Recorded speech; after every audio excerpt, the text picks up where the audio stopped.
Alrighty, folks. Thank you for sticking around for Speedrun Ragnarok 2021. We are going to start up with a new run here. This is going to be Descent, the Trainee 80% category, being run by ZELLLOO, and I believe you have somebody on your couch with you as well. Why don't you introduce yourselves, please? Yes, hi, I'm ZELLLOO or ZELLOO, however you want to say it. Doesn't matter to me. This is Descent. This is a mid-1990s FPS. It was actually like the first fully 3D FPS, which is really cool and stuff. As far as I know, this is the first 6 degrees of freedom FPS where you're going to be able to move in the X, Y, and Z axes. We'll get into that as we go. But with commentary, I have Spoody, if you want to introduce yourself. Hey yo, what's up? I was the first person who routed this game out way back when. It feels like it's been so long by now. But yeah, I'll be here covering commentary. Yeah, Spoody's going to cover most of the commentary because this is a tough game to focus on, so I'm going to let him do most of the talking. But right before we start, there's actually one useful glitch that we're going to use in this run. So I'm going to load a save file just to set up that glitch. And now we are set up, we can start with new game. We'll discuss what that entails in a bit, but I will go ahead and give us the countdown. So in 3, 2, 1, go. Yeah. More on that glitch later once it becomes relevant, but we're gonna start flying here. So, a few things to note about Descent is, yeah, as ZELLLOO already pointed out, it's a quote 6 degrees of freedom game, which means you have free movement and rotation on all 6 axes of 3D space. So you can turn yourself upside down, you can roll to the left and right, and yeah, it's very disorienting if you don't know what you're doing and you don't know where you're going. In fact, do your best to hang on to your lunches, or I guess breakfast for most of you, and follow where he's going. So that was the first level. So basically, the way the game is structured is there are going to be 27 levels. There's 3 secret levels, but we don't care about them in the 80% category. And every level is going to have a reactor that needs to be blown, which causes an overload in the station and a self-destruct sequence countdown, kind of like the the Super Metroid time bomb set thing. And you have to reach the exit before the countdown expires and escape. If you don't, you lose a life and you immediately go to the next level with no equipment beyond your basic lasers and concussion missiles. Yeah, speaking of which, unlike a lot of other FPSs, this game has a life system. There are extra life pickups, and you also get an extra life every 50,000 points. We abuse those extra lives for death warps. When you die, you drop all of your current equipment and respawn back at the start, but the exception is any access cards you've collected. You keep those on death, and we can use that to warp back when the starting point is closer to where we need to go next. So we'll be doing that a few times. There are actually a few more times in the run where it would be more useful. But we're limited by the number of lives we have, so we only take the ones that are most beneficial. A speedrun on the higher difficulty is actually theoretically, going to be faster because you get skill bonus points, which enable more death warps because of the extra lives. But obviously, just surviving in general is a lot harder then. So let's talk about the movement for a bit, because I haven't really talked about Nice got the Hulk squeeze. Haven't really talked about the movement, and you've probably been wondering why he's jittering all over the place and never quite flying straight forward, and it's because of something we call tricording. Tri referring to the 3 axes of movement that you're using all at the same time to get maximum speed. Much like a lot of other early first-person shooters, there isn't a global maximum speed for the player character. So if you combine movement on multiple axes, you go faster than if you're just facing forward and holding forward. So basically, sorry, I was just about to say this sounds a lot like strafe running, like from Doom and stuff. Exactly. It's essentially strafe running, but with a 3rd dimension. But it's complicated further by the fact that unlike games like Doom or Quake, you don't have free mouse look. Everything, including your rotation, has physics and it has a acceleration and deceleration and a max speed. So it's really, really hard to get that exact ideal angle for the perfect tricord angle. So you are constantly adjusting to try and just kind of wiggle around the optimal angle and just stay in it for as long as you can. So that's why this game can be a little tough to run and a little tough to watch if you are prone to motion sickness, because it's basically you're you're basically moving C6 like the whole time. So, you know, if anyone needs to step away for a moment to, you know, kind of, you know, like, just give themselves a break from the movement, I can't fault you in the slightest. Yeah, you're going to be seeing 45 minutes of this, so if you need to step away, please do. Take care of yourself. I definitely remember when I first ran this, I think Descent 2 in GDQ, the chat was, like, literally just, like, everyone was spamming for a while. 45 minutes of this, what face? I'm gonna be sick. Like, do you want to talk about the lifters and why they're a really annoying enemy? Oh yeah, so yeah, this we finished with the moon levels. Yeah, this game as far as locations are starts at the moon, then goes to the inner planets, Venus and Mercury, and then heads to the outer planets, and ultimately ending in Pluto because Pluto was considered a planet back when this game was made. Poor Pluto. So yeah, this level introduces these green lifter bots. They're a melee type enemy, so they love to just get in your way. They're a real big pain in the butt, and you generally do what you can to try and get around them, but sometimes they won't let you. Something you may have noticed about the movement is enemies have like an obnoxiously large collision box. They're really hard to squeeze past, and if you so much as, you know, as tickle them, you pretty much lose all your momentum. So this is there's a lot of like kind of enemy baiting and trying to just squeeze around gaps around them to keep your momentum up, because again, there's acceleration and deceleration and pretty much everything in this game. So if you crash into an enemy and stop, you've got to wait like a third of a second or so before you get back up to full speed.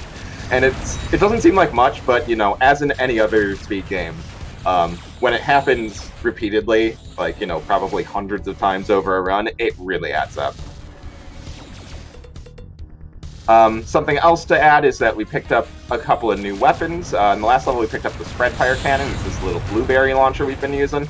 It's quite a bit better damage output than the starting lasers. As the name implies, though, the shots do spread out quite a bit at long range, so it's pretty much a close range weapon. But you know, that's just fine. We're pretty much going to be using all the weapons at close range all the time in this run, so it doesn't really matter that, you know, it can't hit faraway targets effectively. If I can get that exit, there we go. Yeah, you also saw we picked up a Sega Saturn logo right before the Reactor Room. That's invincibility. We're gonna get several of those during this run. Okay, and now we're on to the Mercury levels, and this level introduces the hands-down worst enemy in the game, the Light Driller. How bad can it be? It's just light. You know, they're terrible. They have a Vulcan cannon, which is the other weapon I was going to discuss that Zeel just picked up. Vulcan cannon is kind of a pseudo hit scan weapon. It shoots really fast-moving and invisible projectiles. That shriek right there, that is the thing. This is the stuff of nightmares for anyone who's played this game enough. Like, you just learn to absolutely hate hearing that sound. Not even just in a run, casually too. They're the worst enemy, especially on higher difficulties. So yeah, basically, yeah, them having Vulcan cannon basically means that if they see you and decide that you are taking damage, you are taking damage, and there's not much you can do about it. The only saving grace is they're pretty fragile. They go down to like I think it's like 2 or 3 spread fire shots, or a single fusion shot, which we'll be getting later, or a single homing missile will instantly kill them. Going a little out of our way to get a secret underneath the red key there to grab another extra life that'll be used for death warps later. It also incidentally grabs us a cloak, which makes this exit room a lot more trivial. That Red Hulk that we saw right there, I believe that's the first time we've seen one. Red Hulks are probably the second worst enemy in the game, for very different reasons from Light Drillers. They're very, very tanky, and they shoot homing missiles, which are tough to dodge and do a lot of damage. But yeah, thankfully the way it's positioned in the reactor room in that last level allows you to just kind of ignore it, especially with the cloak, because the cloaking device renders you mostly invisible to enemies, and that includes to the tracking devices on homing missiles, so easy to dodge in that case.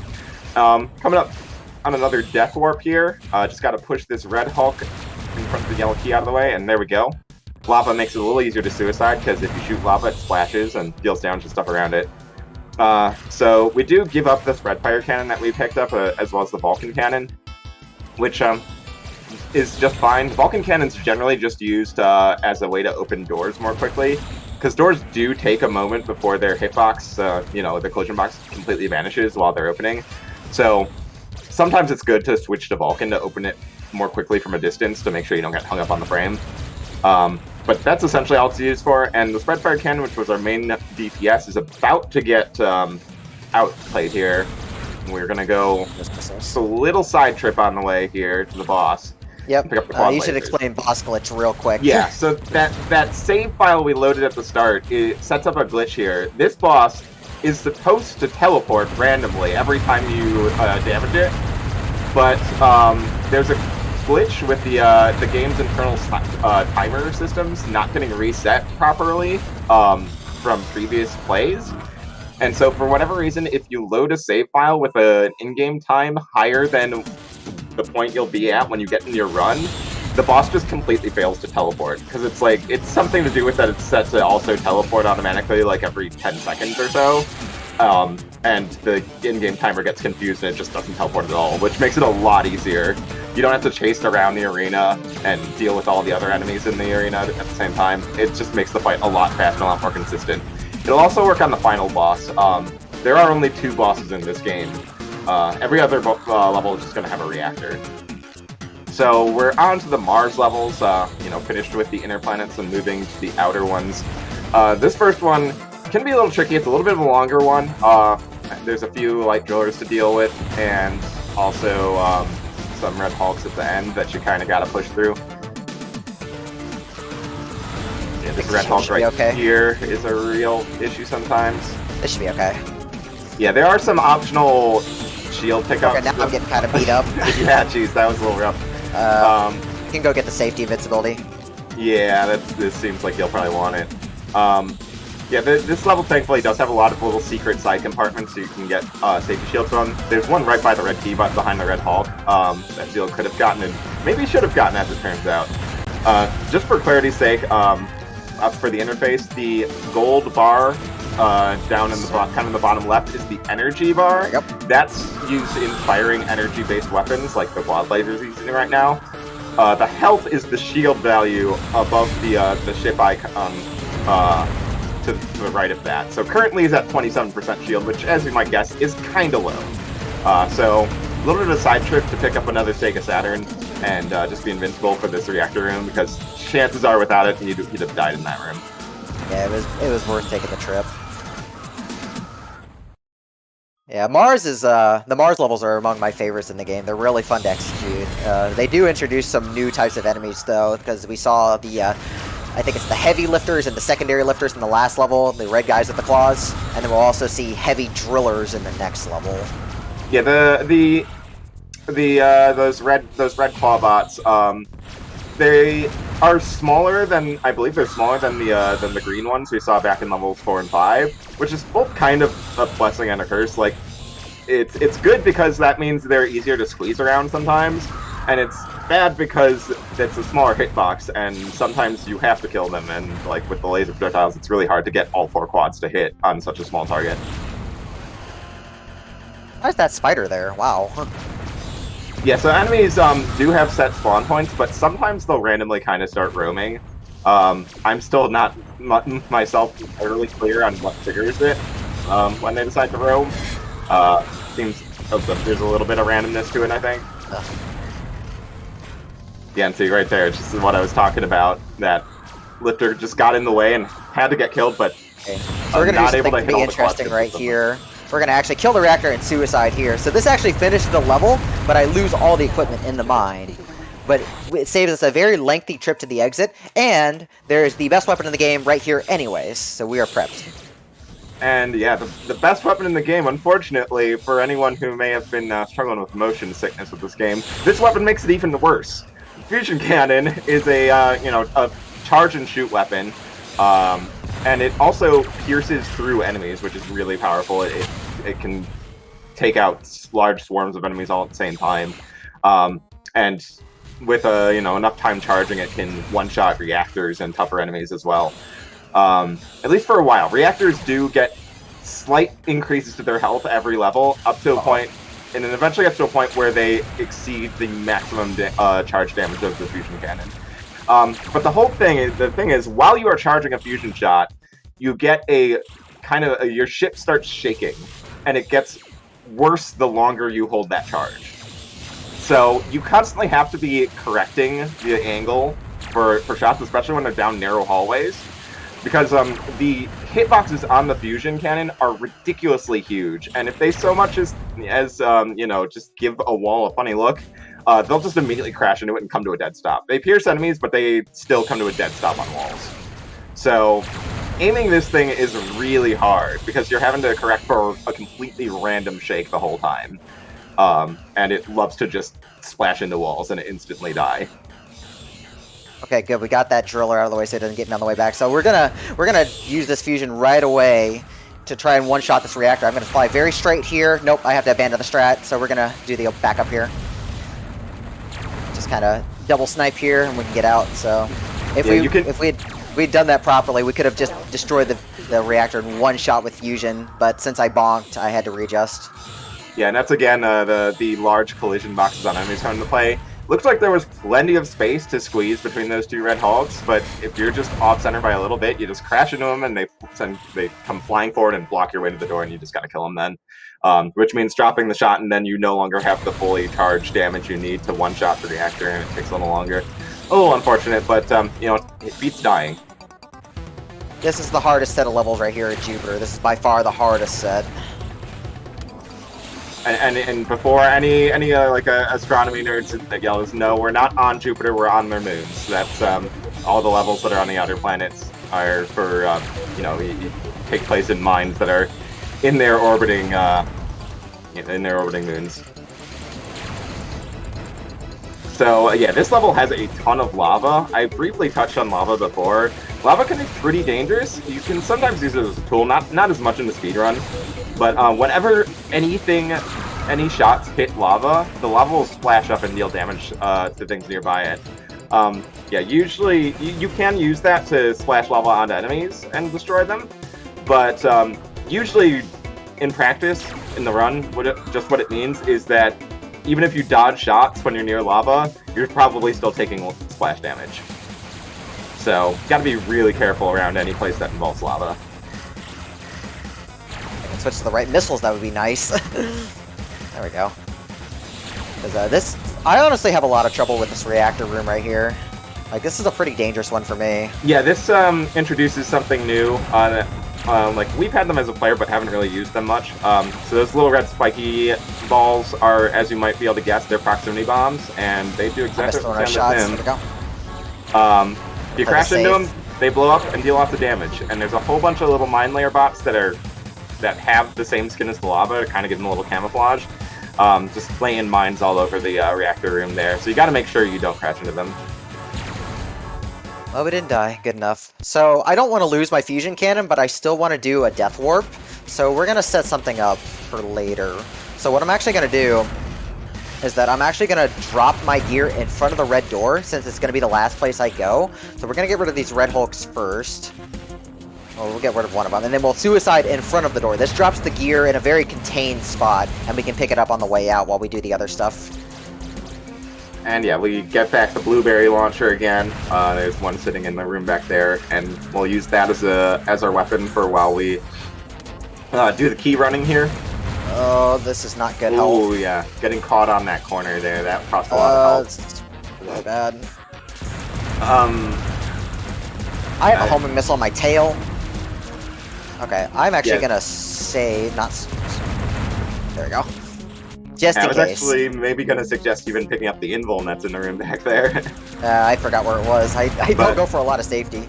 Oh, it would ruin the death warp though, is the thing. So, like you'd probably have to just sit at the key and wait for it to run out before you could suicide. That's fine. We'll play this a little slow. I believe death warp is the term you're looking for there. Oh yeah, sorry. Yeah, it's not looking good here. With such low health, I don't think I've gone into this area with such low health before. And this is, oh boy. Let's see what we can do here.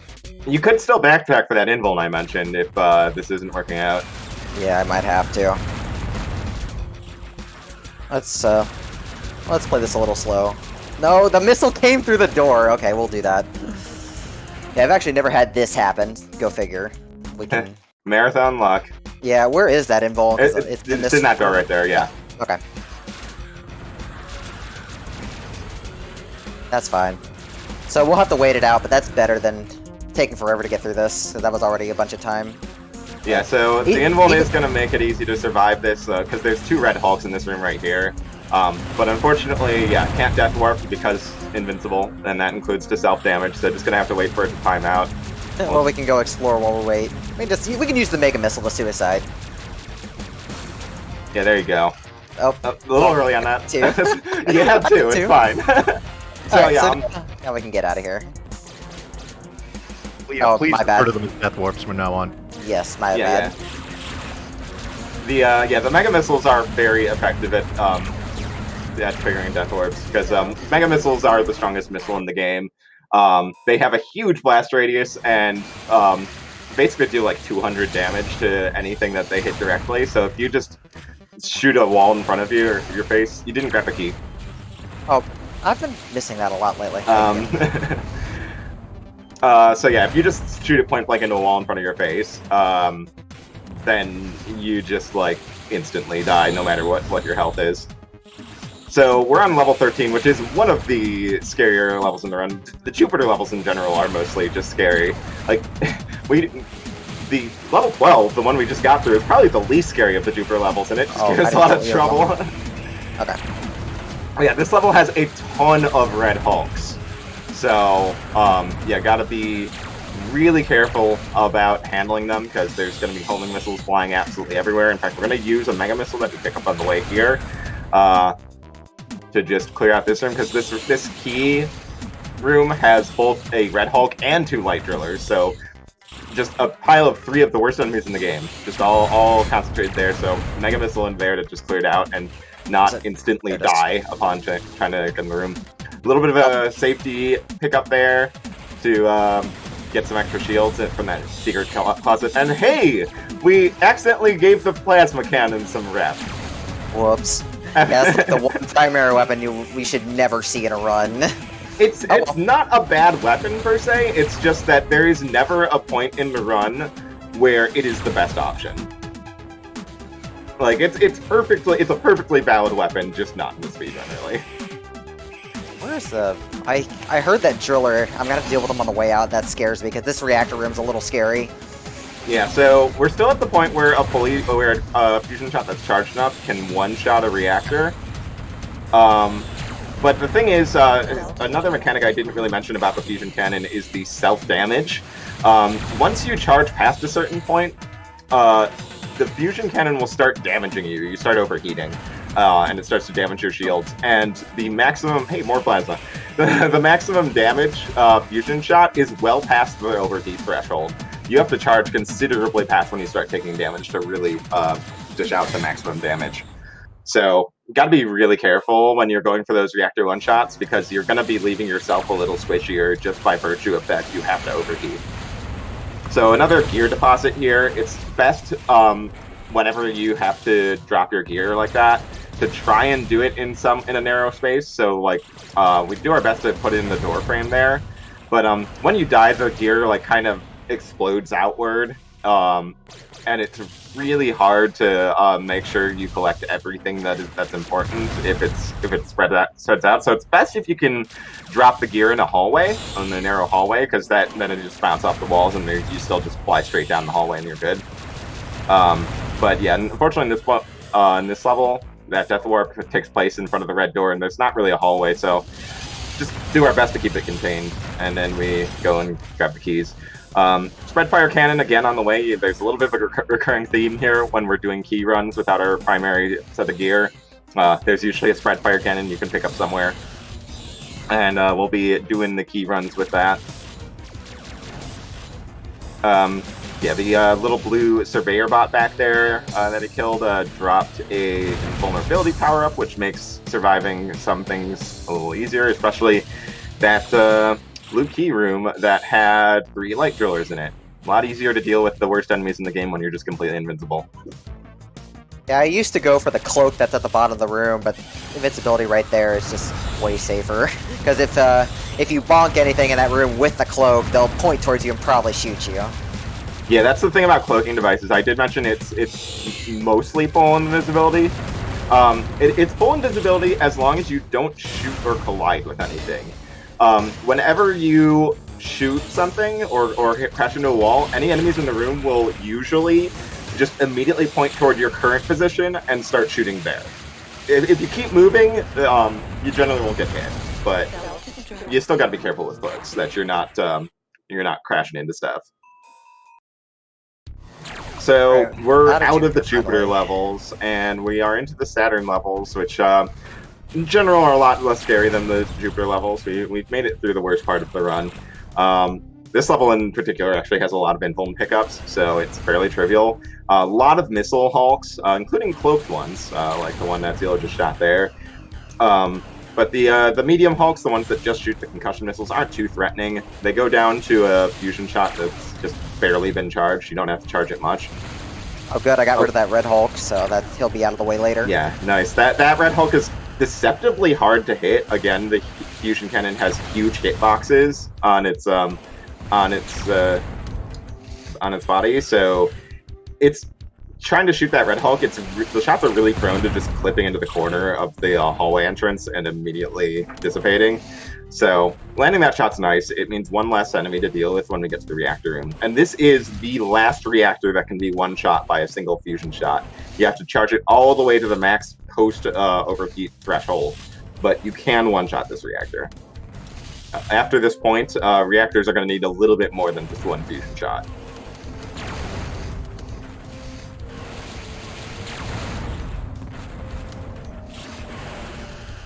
So thankfully on Trainee difficulty, enemies are a little slow on the slow side to respond. So that does enable things like just running into that key room with 2 red Hulks, and as long as you're quick enough and getting back out, yeah, they barely get to touch you.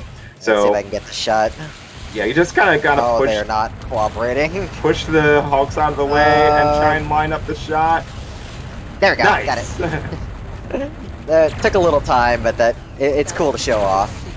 Yeah, and that's a little bit of safety strat that pretty much every runner except for Fozon, the world record holder, does. Yeah, there's an invulnerability pickup by the exit. You just grab that so you don't have to worry about the red Hulks you're trying to bully around shooting you.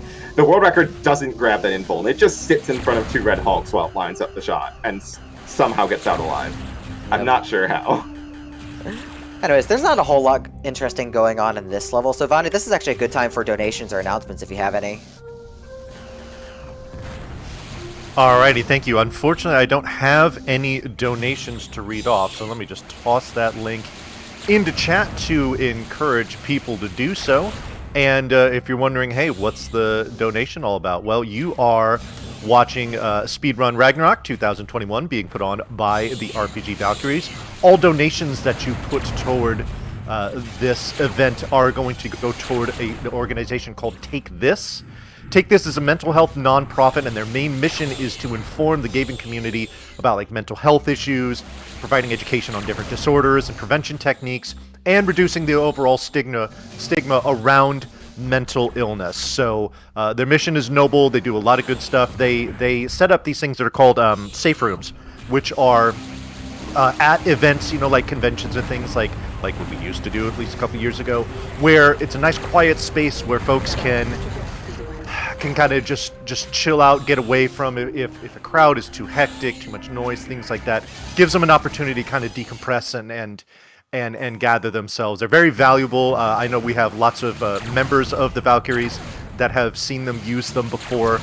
So all your donations go toward helping to fund those, and they're not cheap. So the donations are absolutely appreciated. Now, on top of that, we also have a whole bunch of incentives for your donations. If you would like to put them towards seeing certain things in the runs that are coming up, what we have coming up soon is a run of Lufia 2, where you have 5 characters that you can name. Now, you can put your money towards naming them. There's 5 character limits for each of them. So by all means, get your money in. You can see a name on stream. You can hear me, read your donation comments, all that fun stuff. So so please do donate. We're going to be going all week long. We're just getting started. This is just the beginning of day 2. So you know, there's still plenty to come. Lots of things you can donate for as far as incentives go. You can check out that incentives list there, and please get the donations coming in. I'm happy to read them, and in fact, I'm kind of sitting here waiting for them. So yeah, it's greatly appreciated, everyone. Thank you. Thank you, Vadi.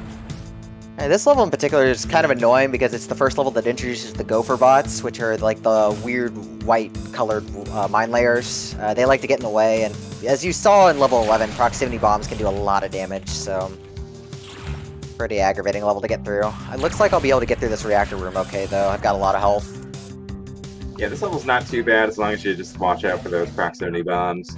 A lot of light drawers at the start, but there's an invulnerability pickup that you get to get through them. So, yeah, this is one of the more merciful levels thanks to that invulnerability pickup. If there were no invulnerability pickup, this level would be pretty bad. Alright, now we're off Saturn and into Uranus, which is another mostly fun set of levels. Like, Uranus 1 especially is really fun. Yeah, we're gonna see some more death warps going on here. Yeah, a couple, like, it's much shorter travels on this one. We're gonna be grabbing the blue key and then dropping our gear off in the doorway over here. Yeah, this one's actually nice because you're dropping it in the doorway, it keeps the door open as long as there's like an object inside, so we don't have to open it. Yeah, just a small little optimal time save that we get there. But yeah, the yellow key is pretty close to the start, so grab that. But then we, just die again, go back to the start again, and we're on our way to pick our gear back up and head towards the end of the level. This one's, yeah, just a lot of, like, kind of tight, winding hallways. Also introduces a new enemy, the platform bot. This level, we're only going to be seeing the kind of tan one, the pinkish tan ones that shoot level 3 lasers. They're pretty non-threatening. They're not particularly strong. But in later levels, we're going to see the green ones, which make a much, much scarier noise. And that's what's worse about them. Also, you know, they shoot bursts of concussion missiles instead. But more importantly, they make a scarier noise. I don't know why they decided that all of the mining robots need to make absurd noises. You know. It's to assert dominance over all the materials they're running out. Because yeah, all of those secondary lifters in that room. The storyline here is that there's a massive interplanetary mining corporation, the PTMC. All of their mining robots suddenly become infected by an alien virus that causes them to go berserk and attack humans. And yeah, I'm just left wondering why all this basic mining equipment is, you know, makes like scary growls and stuff. Like, who programmed that in? So we kind of got a cool level here in the Oberon mine. It's got like a bunch of like multiple levels of like concentric rings in a tower, and you kind of start at the top and gradually work your way down. Grabbing the yellow key there. Didn't get the cloak drop back from the cloak lifter in that room. That's okay. Which is fine. This level's not too bad as long as you know where you're going. It can be pretty easy to get lost in this area in your first time playing through. Kind of these weird angled hallways that are just in a tangled mess. But as long as you know where you're going and avoid the red Hulk that's lurking around in these halls, it's fine. There we go. Yeah, the reactor room's not too scary either. It's really the next level that's the scary part of Uranus. I have turned around bad. Yeah. So the next level is the RNG killer of the run. Of course, you know, like 20 levels into the 27 level run is where the RNG level comes in, because you know, of course. That said, there are ways to mitigate the RNG, and generally only the red one's going to give you trouble, but this is a unique level. It's a very small level, but all of the keys are held by robots. And they're all robots that try to run away from you. They're mine-laying bots, and so they try and play defensively and just drop mines for you to crash into. Blue one giving them a little trouble, but not too bad. The yellow one is usually completely fine. Yeah, he's going that way, so... Yeah, the yellow one usually just gets indecisive in that hallway and just kind of lingers around, not committing to a direction, you just shoot him for free. Now the red one's the hard one, usually. The red one loves to get away from you. There he is. There it is. There it is. Oh good, it came right back. Okay, got lucky. Okay, I have 50-something shield, which should hopefully be enough, because we want to do a death warp, but we also need to not die in this section, which is really easy. There's 2 red hulks in this hallway here. Yeah, need to death warp, but only after we take out the reactor. Please die. Please. Thank you. Okay, there we go. Nice. Yeah, it's a little scary to do that right in front of the 2 red hulks that are just guarding that reactor. But, yeah, it's a little bit faster than going to the exit to do another death warp there. And we will be getting another fusion cannon shortly enough. Up until that point, there's not a whole lot we need to kill. So, it's easy enough to get by with just the lasers. And I believe, as usual, I think there's a spread fire pickup here as well. Yep, right there. Like I said, there's a recurring theme. When you start a level with no equipment, there's generally a spread fire cannon you pick up really quickly. So we're going to grab this cloak up here. We're going to detour for 1 more extra life on this route. We detour for a couple of donation comments? Yes, yeah, absolutely. go for it. All right, awesome. All right, we have $10 from WinDEU, which says, "Good morning, Spoody, ZELLLOO, and Speedrun Ragnarok. Hope you all are doing well this morning. Good luck and stay healthy." And then we also have $20.03 from StealthFire101, who says, "Really enjoying the game, really enjoying the cause. Keep up the good work." Thank you very much, Stealth. Thank you both very much for those. Yeah, thanks guys. We really appreciate it. Oops. Taking a moment to grab that key there. So this reactor room's kind of interesting. A lot less straightforward. There's basically a lot of triggers that are hidden in these little side compartments with the extra missiles, and you've got to kind of go from room to room to trigger the doors around the reactor to lower.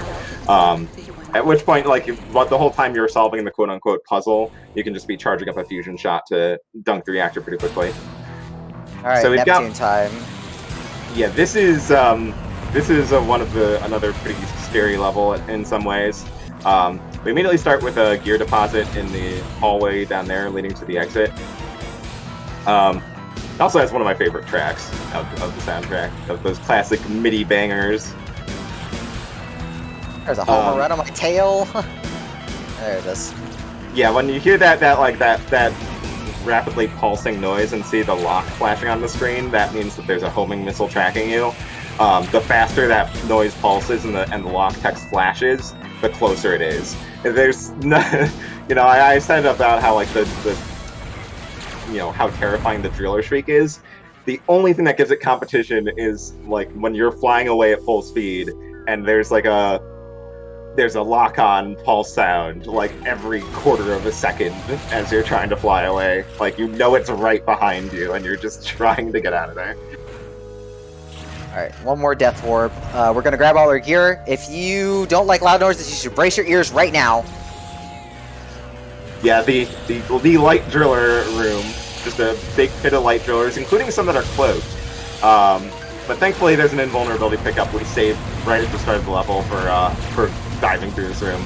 So many light drillers. If again, this is another level where if we didn't have an easily available invulnerability pickup, it would be the worst level in the game. Like, hands down, not even close. That hub room leading to the reactor room would be the worst encounter in the entire game. Yeah, there are no less than 10 of them in there. But thankfully, shoutouts to Sega Saturn. So we're nearing the end of the run. We're at the point where the soundtrack loops because I think they just ran out of time to compose new tracks. So we're heading through the last couple Neptune levels. This one's a little bit of a lengthier one.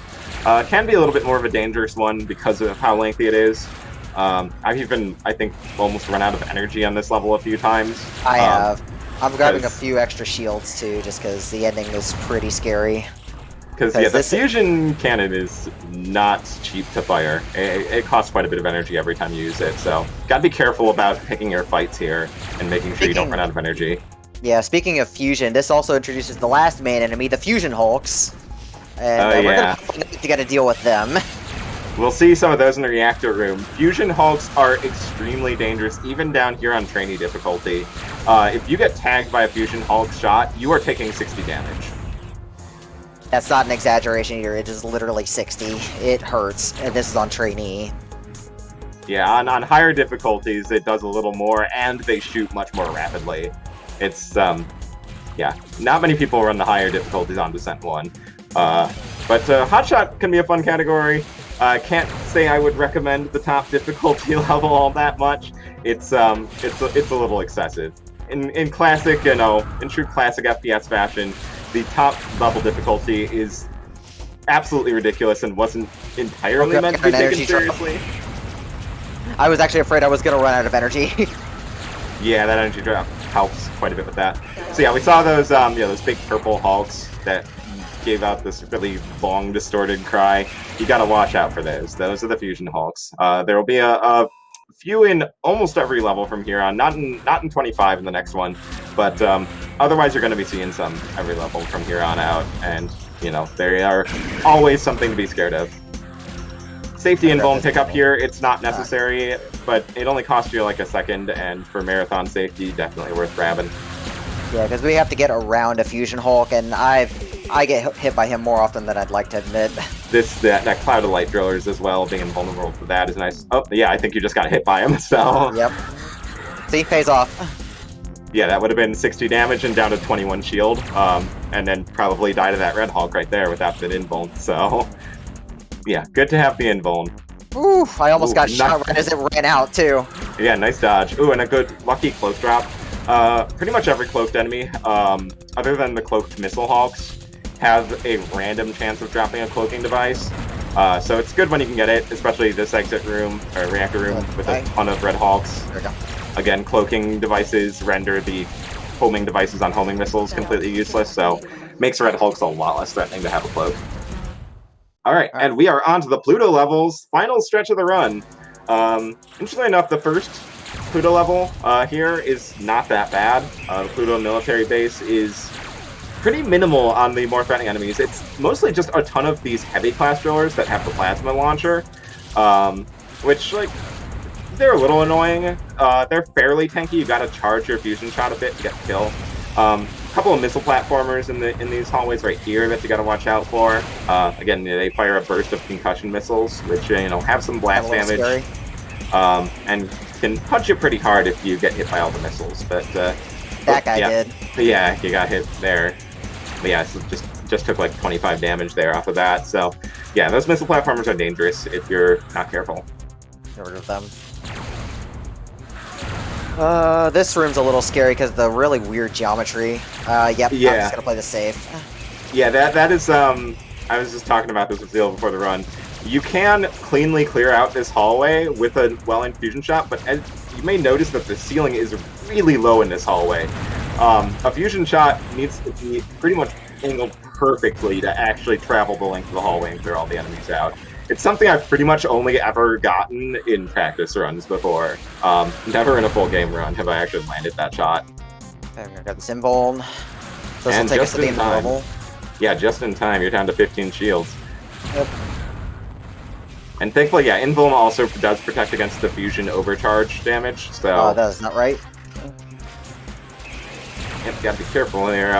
Invuln should last the rest of the level, but only if you don't get disoriented and end up going the wrong way.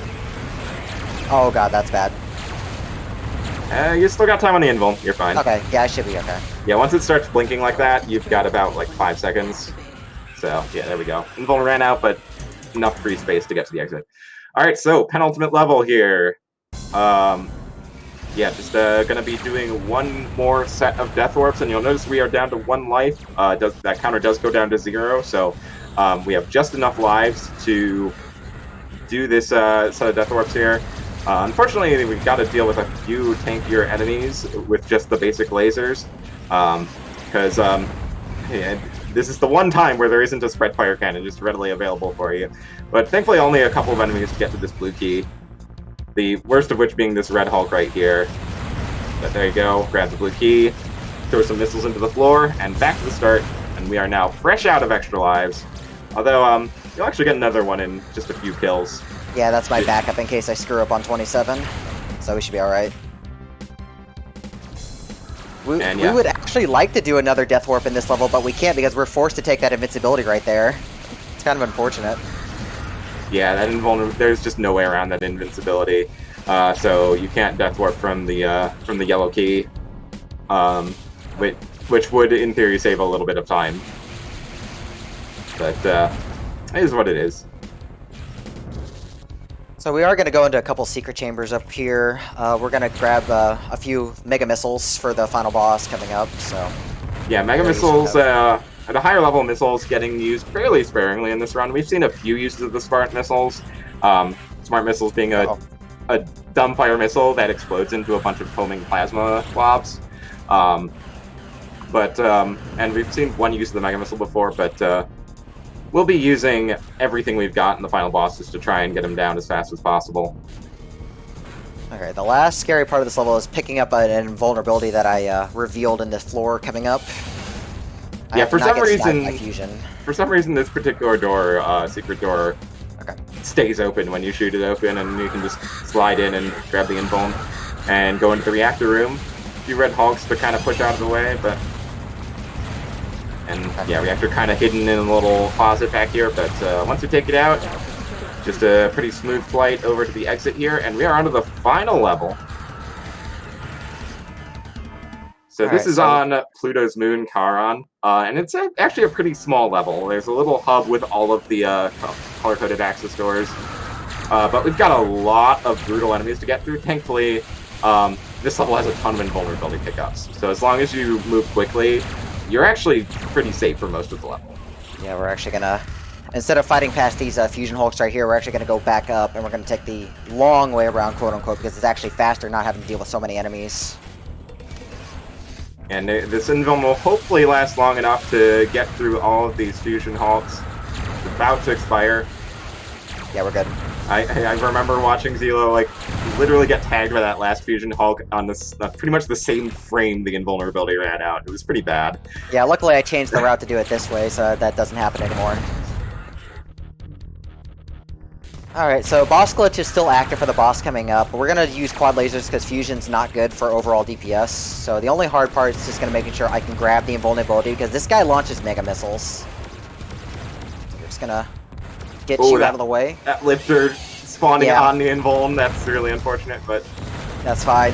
So now we're just snipe him out. Yeah, for that same boss glitch that was active for the first boss is active here, so... He's supposed to be teleporting randomly to the other three compartments in this four corners room, but he's just coming up when I exit. Why is this enemy spawning here? What? Time. Oh, that was interesting. A very interesting run. Yeah, the final boss can spawns enemies in random places, and just happened to spawn one right on top of you at the exit as you were finishing. That was kind of funny. Hey, I placed first. Nice. 43-41 in game time is a pretty solid run. Yeah, but I did have to reload twice or 3 times on like 12, so... To answer Sylvia's question, it's controlled however you like. I believe ZELLOOO uses mouse and keyboard. Yeah, I use mouse and keyboard. If you're going to run this game, I really recommend having a mouse with some buttons on the side. I use those to roll. Yeah, I've got some thumb buttons set for sliding up and down instead is what I use those for. It's there's a lot of controls you want to have buttons on your thumb, but yeah, I think that's all we got here. Got a pretty solid run.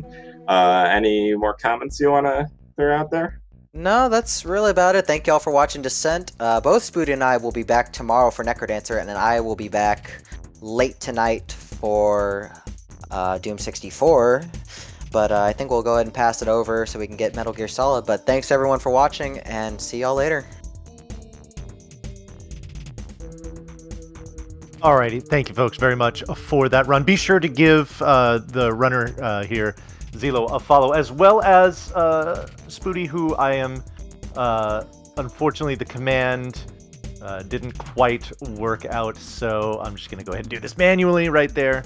Spoody Biscuit, follow them on Twitch. So coming up next, we have a run of Metal Gear Solid by Tyler 2022. So be sure to stick around for that. I believe we have a restreamer switch here. So the stream might go down for a few seconds. Do not be alarmed. We're just bringing in a new restreamer to get this event, keep this event going. So please stick around, and we'll be back shortly.